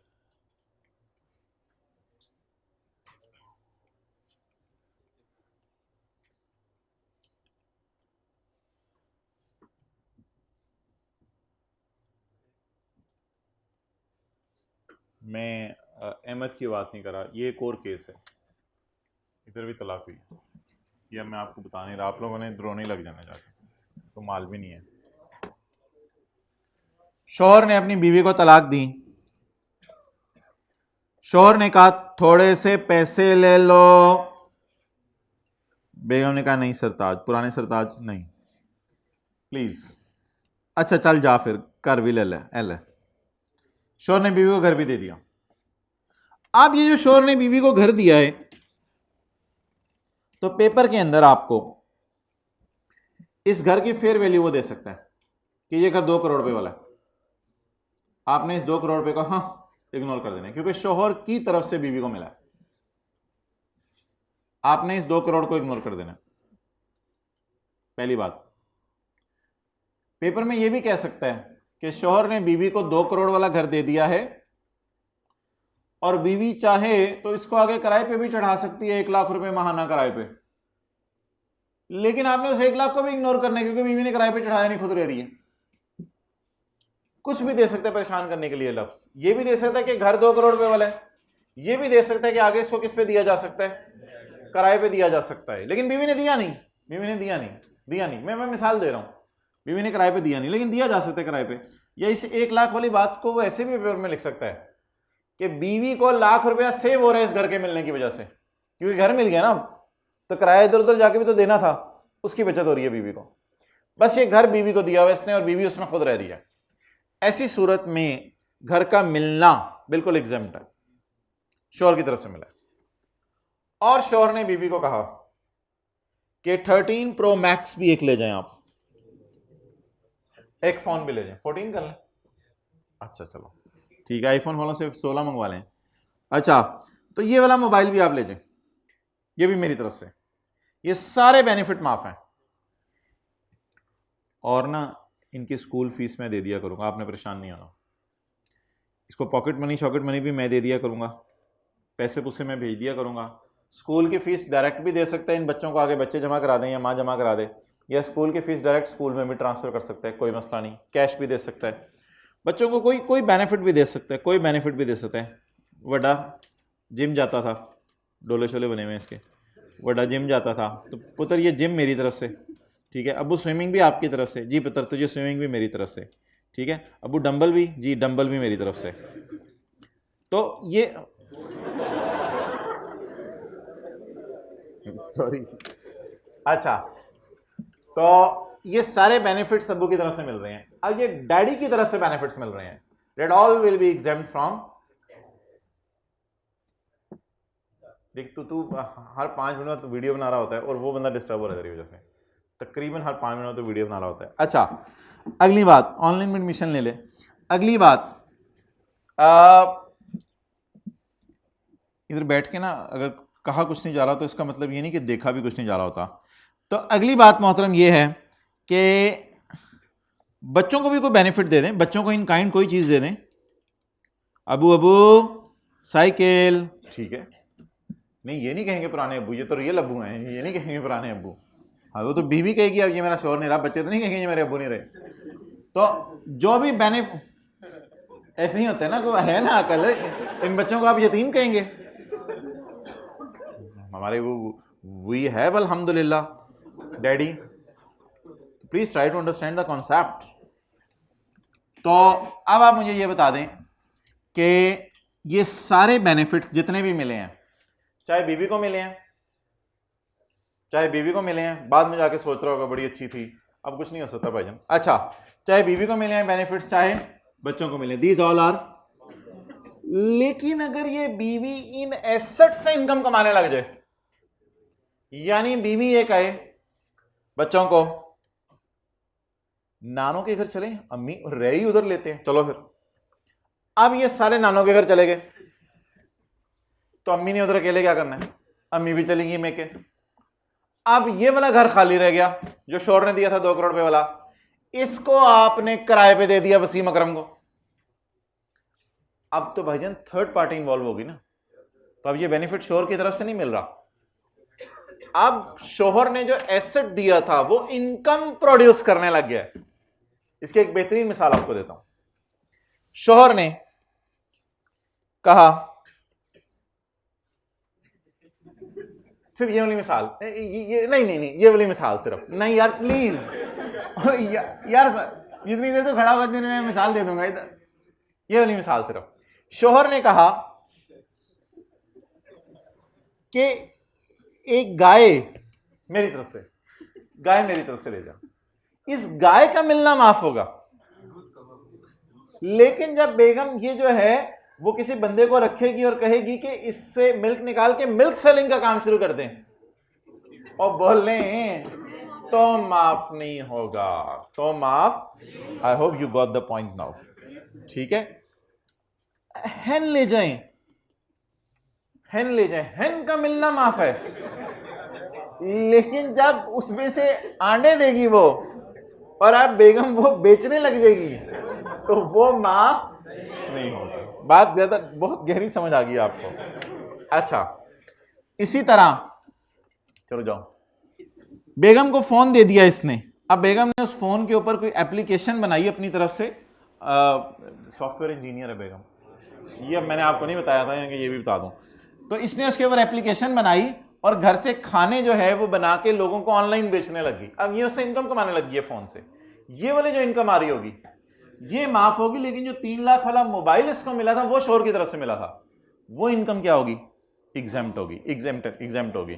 लेकिन उस मोबाइल से जो आगे इनकम कोई कमाए वो टैक्सेबल होगी। उस एसेट को सेल करे तो वो इनकम भी टैक्सेबल होगी, क्योंकि सेल थर्ड पार्टी को करेगी।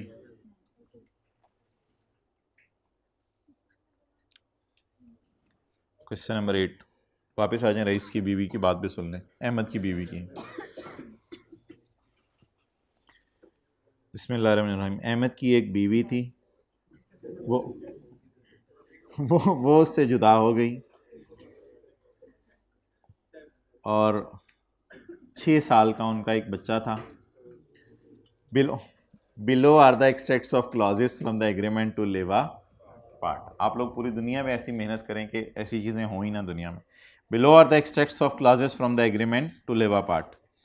तो शोहर और बीवी ने जाते हुए एक सफ़ा पकड़ा और सफ़े के ऊपर उन्होंने कहा कुछ चीज़ें लिखते हैं। अहमद हर महीने ना मेरे घर 50 रुपया भेज दिए, 50,000 भेज दिया करी। अहमद ने कहा okay my old wife, I agree with you, हर महीने तुम्हारे घर 50,000 रुपया आ जाया करेगा। अहमद ने साइन कर दिया। अगला सफ़ा पकड़ो, तुम ना ये मुन्ने की स्कूल फीस तुम्हारी तरफ से, जी बिल्कुल बिल्कुल बिल्कुल मैं इस पे एग्री करता हूँ, आई एग्री, बस तुम जाओ। बात यार ये तो ऊपर लिखा हुआ है ना उसने, ये तो ऊपर लिखा हुआ है, इसमें हंसने वाली क्या बात है, मुझे तो नहीं समझ आ रही। अच्छा नहीं अहमद मैं नहीं जाऊंगी, अच्छा ठहरो, ये ना एक और काम करते हैं, mister Ahmad will transfer the ownership of a shop. वो जो शॉप नहीं हमारी जो हमने किराए पे दी हुई है, वो जो शॉप है ना वो भी तुम रख लो, परेशान ना हो, मैं जा रही हूँ। Mister Ahmad will transfer the ownership of a shop, Ahmad ownership of shop transfer करेगा इन हर बीवीज नेम। सलमा, वो मे भी सलमा हो अहमद की बीवी, सलमा वो दुकान तुम्हारे नाम में लगा दूंगा। ये शॉप ऑलरेडी इन यूज है बाय किराएदार, पहले से वो दुकान पे अहमद नहीं बैठ रहा, कोई बिजनेस नहीं कर रहा, पहले से किसी को किराए पे दी हुई है ये, at a monthly rental of 88,000। Ahmad की बीवी will be entitle to receive rent, Ahmad की बीवी को क्या मिलेगा, रेंट मिलेगा, from the date the transfer of ownership in her name, जिस दिन उसको ये ओनरशिप क्या होगी, ट्रांसफर हो जाएगी। ओनरशिप ट्रांसफर होने का मतलब है दुकान अब उसकी हो जाएगी, अब दुकान पे शोर की नहीं चलेगी। लेकिन मेरे ख्याल से शायद अहमद की बीवी ने सोचा कि नए किराएदार को ढूंढूं, पुराने किराएदार को निकालूं, तो बेहतर है जो किराएदार पहले से है बस उसको कहूंगी उसी जगह रहे, दुकान की ओनरशिप बस मेरे नाम आ गई है। यकम सितंबर को, तलाक के 2 महीने बाद, यकम सितंबर को, अभी इद्दत भी पूरी नहीं थी, तलाक के 2 महीने बाद, ऑन यकम सितंबर 2001 the ownership of shop was transferred in, ownership उसके नाम क्या होगी, ट्रांसफर होगी। अब बता दें इस बात का क्या मतलब है, ऑनरशिप उसके नाम ट्रांसफर होगी, आज से ऑनवर्ड रेंट उसको मिलेगा, लेकिन ये रेंट 88,000 वाला शोर की तरफ से नहीं मिल रहा, ये थर्ड पार्टी की तरफ से मिल रहा है। ये क्या होगा, एक वैल्यू उसको पेपर में देनी चाहिए थी आई कैप को, अल्लाह भला करे उसने दी नहीं, वो थी शॉप कितने की है। मेरे ख्याल से शॉप अगर 88,000 से किराया आ रहा है ना, तो 1-2 करोड़ की शॉप तो होगी, वरना 88,000 दुकान से किराया नहीं आता, काफ़ी महंगी दुकान होगी, कोई 1-1.5-2 करोड़ वाली दुकान होगी जो उसने अपनी बीवी के नाम ट्रांसफर की होगी, जिससे किराया भी महीने का कितना आ रहा है, 88,000। तो एक चीज़ इसने मिसिंग की है, जो अगर दे देता तो हमारा कॉन्सेप्ट ज़्यादा अच्छा क्लियर हो जाता, वो था शॉप की फेयर मार्केट वैल्यू, क्योंकि इसने शॉप ट्रांसफर कर दी ना, कहाँ लिखा हुआ है, ये एक बहुत बड़ा बेनिफिट उसको मिल रहा है, शॉप वॉज ट्रांसफर्ड। अब मैं आपको बेनिफिट हाईलाइट करके देने लगा हूं जो जो माफ है। 50,000 कैश हर महीने मिलेगा, ये शोहर की तरफ से है, ये माफ है। 10,000 बच्चे के स्कूल की फीस मिलेगी, ये भी माफ है। शॉप उसके नाम लगवा दी है, ये भी माफ है। ये 3 चीजें माफ हो गई, ये भी एग्जेम्प्ट हो गया, ये भी एग्जेम्प्ट हो गया। शॉप की बाजार में जो कीमत है आज, वो भी माफ हो गया। लेकिन एक चीज टैक्सेबल है, वो है इसकी income from property, gross rent. इसके बाद रिपेयर अलाउंस वगैरह तो आपको पता है माइनस होता ही है, 88,000, जरा 12 नहीं, क्योंकि जुलाई अगस्त तक ये शोहर के नाम थी, तो पुराने किराएदार ने किराया शोहर को दिया होगा, अब भी वही किराएदार है, लेकिन अब वो किराया किसको देगा, सलमा को, सलमा को देगा। 88,000 into is equal to 8 lakh, this 8,80,000 is, अब मैं इसमें से रिपेयर अलाउंस वगैरह इसलिए माइनस नहीं करा कि सवाल की रिक्वायरमेंट जो है वो एक्सप्लेन करना है, सवाल की रिक्वायरमेंट कंप्यूट करना नहीं है, कैलकुलेशन करना नहीं है। तो ये एक बड़ी बात हमने सीखी कि शोहर की तरफ से जो बीवी को चीज़ें मिलें वो माफ़ हैं, बट बीवी आगे उनसे खुद इनकम कमाने लग जाए, वो फिर थर्ड पार्टी से कमा रही है। और गाय और दूध और हैन और अंडे वाली एग्जाम्पल सर चढ़ के बोलेगी घर जाके आप पे। डायग्राम सब माफ है।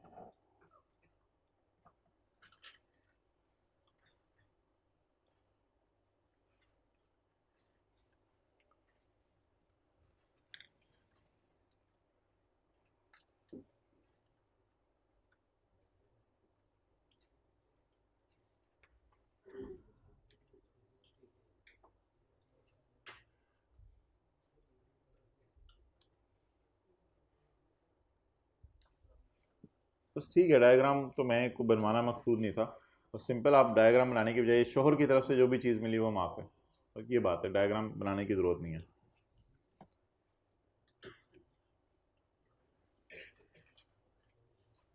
ओके, चैप्टर 5 निकालें जी, इंडस्ट्रियल अंडरटेकिंग। कल बड़ी इंपॉर्टेंट डेफिनेशन है हमारी एसोसिएट्स की जो हमने पढ़नी है। इंडस्ट्रियल अंडरटेकिंग, ये ना आपने इधर ही साथ ही याद कर लेनी है। Page number 54, page 54। पहले ज़रा देख लें कि इंडस्ट्रियल अंडरटेकिंग पाकिस्तान में रहते हुए काम क्या क्या करती है। Industrial undertaking is engaged in the manufacturing of goods, जैसे हमने ग्रीन फील्ड में भी पढ़ा था, कल डिस्कस कर लेंगे ग्रीन फील्ड और इसमें क्या फ़र्क है। And is engage in the processing of goods in any way which अच्छी खासी चेंजेस देयर कंडीशन। ये दोनों लफ्ज़ आपने याद किए हैं, ये लफ्ज़ भी आपने याद किया हुआ है। शिप बिल्डिंग, एक नया लफ्ज़ है, जनरेशन ऑफ बिजली, कन्वर्जन ऑफ बिजली, ट्रांसमिशन ऑफ बिजली और डिस्ट्रीब्यूशन ऑफ बिजली, वापडा वगैरह। वर्किंग ऑफ अ माइन, कुआं, ये वो कान, working of mine, oil well, कुआं, और any other source of mineral deposits. A person doing construction of building, construction of road, construction of bridges and other such structure. आगे लिखें, and is F और काट दें, फॉर इंपोर्टिंग, ऑफ काट दें, and is importing plant and machinery to be used. मतलब बताएं, construction आपने लोकल प्लांट से करनी है या बाहर के मुल्क से बिल्डोजर मंगवाने हैं? बाहर के मुल्क से। तो बाहर के मुल्क से जो मंगवाएं सिर्फ उनको बेनिफिट है। इंडस्ट्रियल अंडरटेकिंग को क्या बेनिफिट्स हैं ये हम बिजनेस के चैप्टर में पढ़ेंगे। वैसे a person doing construction of building, road, bridges and other such structures and is importing plant and machinery to be use, plant and machinery मंगवा के उसमें यूज़ करते हैं। और अगले दोनों तो आसान है। एक रेजिडेंट कंपनी जो पाकिस्तान में होटल का काम कर रही है, ये काट दें, एप्लीकेबल फ्रॉम यकम जुलाई, एप्लीकेबल फ्रॉम यकम मई। पाकिस्तान में होटल का काम कर रही है, या telecommunication companies. Telecommunication companies कौन सी होंगी? जो PTN ने अप्रूव की हुई हैं। वो कौन सी हैं? यही वारिस वगैरह जो ये सारी टेली कम्युनिकेशन कंपनी। चलें जी, अब ज़बानी ज़रा याद कर लें। कुछ इदारे हैं पाकिस्तान में जिनका हमने नाम क्या रख दिया? इंडस्ट्रियल। मैन्युफैक्चरिंग ऑफ गुड्स कर रहे हैं, चीज़ें बना के बेच रहे हैं। Number 2, processing of goods in a way जिससे इसकी हालत बदल जाए। जो लोहा था अब पंखा बना हुआ है। शिप बिल्डिंग, बिजली बनाना, किसी माइन पे काम करना, रोड्स बनाना लेकिन इंपोर्टेड प्लांट से, और होटल चलाना और टेलीकम्युनिकेशन कंपनी चलाना। अब कॉलेज बनाना इसमें नहीं आएगा। College can not be industrial undertaking. College ना चीज़ें बना रहे, ना शिप बिल्डिंग कर रहे, ना बिजली बना रहे, ना कोई कुएं से तेल निकाल रहे, ना बिल्डिंग बना रहे, ना रोड बना रहे, ना कॉलेज होटल है, ना कॉलेज टेलीकॉम की कंपनी है। हॉस्पिटल भी इसमें नहीं आएगा, हॉस्पिटल भी इनमें से कोई काम नहीं करा। आप इधर ही साथ चले जाएं, कोई जनरल स्टोर है आपका जहाँ बिस्किट और बोतलें बेची जा रही हैं, वो भी इसमें नहीं आएगा, क्योंकि वो बना के नहीं बेच रहा, वो खरीद के बेच रहे हैं, वो खरीद के बेच रहे हैं। क्लियर हो गया? वो ट्रेडर है, बना के नहीं बेच रहा। पुराने ज़माने में ना इंडस्ट्रियल अंडरटेकिंग कहा जाता था फैक्ट्रीज़ को। हमारे टीचर कहते थे इंडस्ट्रियल अंडरटेकिंग से मुराद है फैक्ट्रीज़, क्योंकि पुराने ज़माने में सिर्फ ये 2 चीज़ें होती थी। लेकिन अब इंडस्ट्रियल अंडरटेकिंग फैक्ट्रीज़ नहीं है। अब तो पाकिस्तान बहुत से बिजनेस बढ़ गए हैं, डबल ए कोई पॉइंट नया डालना पड़ गया, A B कोई नया पॉइंट हुकूमत ने डाल दिया, पहले नहीं होता था। अब बहुत डेफिनेशन ब्रॉड हो गई है। अब सड़कें बनाना भी और होटल बनाना भी और टेलीकॉम की कंपनी चलाना भी, ये सब कुछ क्या बन गया हुआ है? Industrial undertaking. लेकिन ये इंडस्ट्रियल अंडरटेकिंग सिर्फ तब इंडस्ट्रियल अंडरटेकिंग चलती जाती है जब इसके पास कम से कम 10 एम्प्लॉयज़ हों। जब इसके पास कितने एम्प्लॉयज़ हों? 10 से कम। और आप लोग इस्तेमाल करें बिजली। क्या इस्तेमाल करें? बिजली। बिजली इस्तेमाल कर लें, बहुत अच्छी बात। और एनी अदर एनर्जी, या और कोई एनर्जी इस्तेमाल कर लें विच इज मैकेनिकली। हमें नहीं पता होना चाहिए कि कौन कौन सी एनर्जीज मैकेनिकली ट्रांसमिट होती हैं। ये हमारा कोई इंजीनियर दोस्त शायद हमें बता दे कि कौन कौन सी एनर्जीज मैकेनिकली ट्रांसमिट होती हैं, लेकिन वो आप अपने तक ही फिर बात रखिएगा, दूसरे लड़कों को क्लास में बताने की जरूरत नहीं, सिलेबस से बाहर की डिस्कशन हो रही होगी। कम से कम कितने एम्प्लॉयज़ आपके पास होने चाहिए? 10 एम्प्लॉयज होने चाहिए। और क्या आप बिजली इस्तेमाल करें अपनी फैक्ट्री में, जाहिर बात है इन कामों में बिजली तो इस्तेमाल होनी है, होटल है बिजली तो जलेगी, आप बिजली इस्तेमाल करें, बिजली नहीं इस्तेमाल कर सकते तो कोई भी एनर्जी इस्तेमाल कर लें, जो कैसे ट्रांसफर होती है, मैकेनिकली। हमारी बला से कौन कौन सी एनर्जी मैकेनिकली ट्रांसफर होती है, लेकिन दो एनर्जी इस्तेमाल करने की आपको जरूरत नहीं है, इजाजत नहीं है। Number 1 human energy and number 2 human energy ये होती है कहीं लाइट आ ही नहीं रही तो हाथों से बुन रहे हैं कारपेट को, ये ह्यूमन एनर्जी होगी। एनिमल एनर्जी क्या होगी, कुएं के गिर्द बैल को बांध दिया पट्टी डाल के आंखों पे, वो समझ रहे हैं मैं मरी पहुंच गया हूं लेकिन वो इधर ही घूम ही जा रहा है, तो that is called as animal energy. तो दो एनर्जीज की इजाजत नहीं है, नंबर 1 ह्यूमन एनर्जी और दो की इजाजत है, इलेक्ट्रिकल और वो एनर्जीज जो, लेकिन अगर आप ऐसे इलाके में हैं जहां पे इलेक्ट्रिकल एनर्जी आ ही नहीं रही और आप बज़िद हैं कि मैंने कौन सी यूज करनी है एनर्जी, सॉरी हाँ इलेक्ट्रिकल एनर्जी आ ही नहीं रही, लेकिन आप बज़िद हैं कि मुझे भी इंडस्ट्रियल टेकिंग का नाम दो, तो फिर आप ह्यूमन या एनिमल एनर्जी यूज कर लें, कोई मसला नहीं। फिर आपके नंबर ऑफ एम्प्लॉयज ना कम से कम कितने होने चाहिए, 20। तसल्ली से बात समझिएगा, ये दोनों अंग्रेजियां सेम है, अंग्रेजी आपने सिर्फ एक ऊपर वाली याद करनी है, 20 और more employees and does not involve the use of, बिजली इस्तेमाल ना करें कोई मसला नहीं, लेकिन फिर एम्प्लॉयज कितने कर लें, 20 या उससे ऊपर, और any other energy which is mechanically, ये भी इस्तेमाल ना करें, and is not generated by human animal energy। ये तो पुट्ठी बात हो गई, ना इलेक्ट्रिकल एनर्जी इस्तेमाल करें, ना अदर एनर्जी इस्तेमाल करें, ना ह्यूमन एनर्जी इस्तेमाल करें, ना एनिमल, ओ भाई ये एनर्जी है क्या है, ये कहां से आई है, ये कौन सी एनर्जी लाए, ये तो हमारे अंदर भी नहीं है इतनी एनर्जी, ये कौन सी एनर्जी की बातें कर रहे हो तुम। अच्छा लेकिन यार अफसोस के साथ ऐलान किया जाता है कि अंग्रेजों ने, ये बाहर चुप कराओ बच्चों को, उन्हें को अंदर सीए कराया जा रहा है, ये अफसोस का ऐलान किया जाता है, 2 नॉट मिलके ना पॉजिटिव हो जाते हैं, हंसने की जरूरत नहीं है, आई एम सीरियस, कभी कभी मैं सीरियस होता हूं आपसे, ये 2 नॉट मिलके क्या हो जाते हैं, पॉजिटिव। बस कर दी है मैंने, बात कर दी है, आई एम नॉट गोइंग, इस तरह के फिक्रे घर में बोले नहीं जाते, इसका मतलब होता है जा रहा हूं मैं, आई एम नॉट गोइंग। अब नहीं आपके घर में बोले जाते इस तरह के फिक्रे, क्या करें हम, अंग्रेजों के अंदर नहीं पले बड़े ना। अब मेरी तरफ मत देखो भाई, इधर देखो, बस नॉट पॉजिटिव हो गया, अब मैं क्या करूं। लेकिन इसका मतलब ये नहीं कि ये वाला नॉट इसके साथ नहीं लग रहा, आप इलेक्ट्रिकल एनर्जी ना यूज करें कोई मसला नहीं, आप ऐसी एनर्जी जो मैकेनिकली ट्रांसमिट होती है वो भी यूज ना करें, लेकिन ये वाला नॉट जब इसके साथ नॉट मिलेगा ये पॉजिटिव बन जाएगा। पॉजिटिव का मतलब क्या होगा, लिखें, वी कैन यूज ह्यूमन और एनिमल। अंग्रेजी थोड़ी सी उसने ऐसे एग फ्राई कर दिया, खच मारी तो ना कहो, खच मारी कह लो।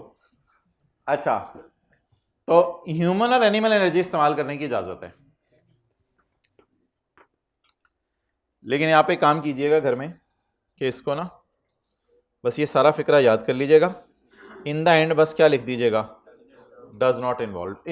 इन्वॉल्व भी ऊपर लिखा हुआ है वैसे, बस डज नॉट इसमें डालना है आपने, और इधर 10 और मोर, इधर 20 और मोर। चलें जी, जबानी याद कर लें। नंबर 1 क्या कर रहे हो, मैन्युफैक्चरिंग। नंबर 2 याद करें processing of goods. Number 3 ship building. Number 4 generation of बिजली वगैरह, वर्किंग ऑफ माइन, उसके बाद कंस्ट्रक्शन ऑफ बिल्डिंग वगैरह, होटल वगैरह, और टेली कम्युनिकेशन कंपनी। एक आखिरी सवाल ज़रा मुझे बता दें इन 2 लाइनों को पढ़ के, अगर मेरे पास 10 बंदे हैं और मैं इलेक्ट्रिकल एनर्जी इस्तेमाल कर रहा हूं, क्या मैं इंडस्ट्रियल टेकिंग हूं? 18 बंदे हैं और मोर लिखा हुआ ना, 18 बंदे हैं और इलेक्ट्रिकल एनर्जी इस्तेमाल कर रहा हूं, सबर यार, सुन लो, 18 बंदे इलेक्ट्रिकल एनर्जी इस्तेमाल कर रहा हूं, क्या मैं इंडस्ट्रियल टेकिंग हूं? मेरे पास 22 बंदे हैं और मैं इलेक्ट्रिकल एनर्जी इस्तेमाल कर रहा हूं, क्या मैं इंडस्ट्रियल टेकिंग हूं? यस। 10 to 20 नहीं लिखा हुआ, 10 और मोर लिखा हुआ है। इधर आप 500 एम्प्लॉयज भी रख लें, कोई मसला नहीं। बिजली इस्तेमाल, फैक्ट्रीज में तो 600 एम्प्लॉयज होते हैं, आपको पता है, जहां फैक्ट्रीज बड़ी फैक्ट्रीज हैं 600 एम्प्लॉयज होते हैं। तो बिजली के साथ ये शर्त नहीं है कि एम्प्लॉयज 20 से ज्यादा ना हो, बिजली के साथ ये शर्त है 10 से बस ज्यादा हो या 10 हो, ज्यादा जितने मर्जी हो। अब आखिरी सवाल, अगर 15 एम्प्लॉयज हैं और ह्यूमन एनर्जी यूज कर रहा हूं तो एक्सेप्टेबल नहीं, फिर मैं इंडस्ट्रियल नहीं हूं। और अगर 20 एम्प्लॉइज हैं और ह्यूमन एनर्जी इस्तेमाल कर रहा हूं या एनिमल, तो मैं क्या हूं? तो पहले सिनेरियो में कितने एम्प्लॉइज होने चाहिए? 10, 20, 25, 30, 40, जितने मर्जी हो। दूसरे सिनेरियो में 20, 21, 22, 25, 40, जितने मर्जी हो। ठीक है जी, इंशाल्लाह कल मिलते हैं।